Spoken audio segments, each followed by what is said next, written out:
Rob, obviously today it's the England squad announcement. What do you make of it? Three Chiefs players in the squad. Oh, it was fantastic, isn't it? I mean, I'm first and foremost, I'm delighted for the players as individuals. I think that's the important thing that we're not going to get carried away with too much. Is that they've had some great news today, thoroughly deserved. I think all three of them, thoroughly deserved to be the team from what I've seen and from what I've heard about how they've trained.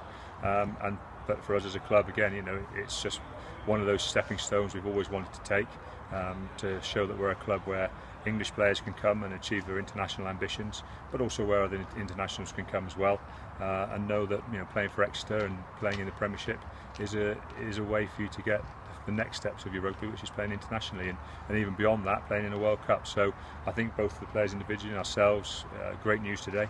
And let's not forget as well, we've got Tom Francis starting for Wales at the weekend, and Michele Campanero starting for Italy at the weekend, and Elvis Tone is away with Tonga, and Chris Anderbotes is away with Namibia. So we've got quite a lot of international representation going to come up in the World Cup, but this is the icing on the cake, obviously, with the three England boys.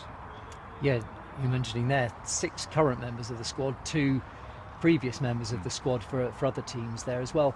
It kind of almost places Exeter, we keep talking about that next level again, it pushes the status of the club up even more. Yeah, well, we've always known that these are the steps you have to take when you get in the Premiership. When we first came in the Premiership, we were quite aware that we probably didn't want too many international players because we wanted them here and available to us for the full season. But we've always realised that if you want to be seen as a top end club, which is where we want to strive to be, that you're going to have to be an attractive club to international players. We're starting to get that. Obviously it's fantastic when you can kind of grow your own, as you have with Jack and Henry and Luke in the future, hopefully. But also to be able to attract someone like Jeff Parling, now a current England international playing in the World Cup, it just kind of shows the standing that we're starting to gain. But I think it also shows the quality of the players who are not at the World Cup. I think the qualities that the whole team have shown over the last season or two is what's really helped these lads showcase their talents.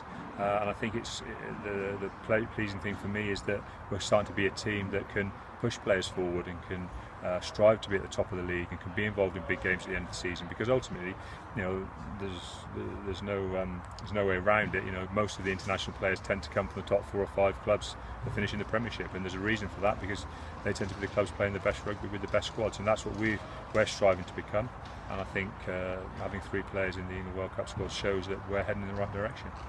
You mentioned briefly there Luke Cowan-Dickie obviously has missed out on this occasion, but that experience around the squad leading up to that must be beneficial for him and for the Chiefs. Oh, definitely. I mean, he's had an extended period away now, playing with some very good players, as you say, being involved in the England camp. I've no doubt he'll have learnt a lot.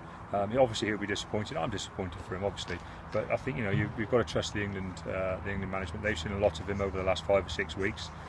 Luke will probably be a little disappointed with the time he had off the bench in the game against France, but that's not the best he can play. We know he can play a little better than that, and I'm sure he'll come back to us and play extremely well. And I'm sure he'll be back in the England fold, in the future. The important thing for me is, as you say, take the positives out of what happened.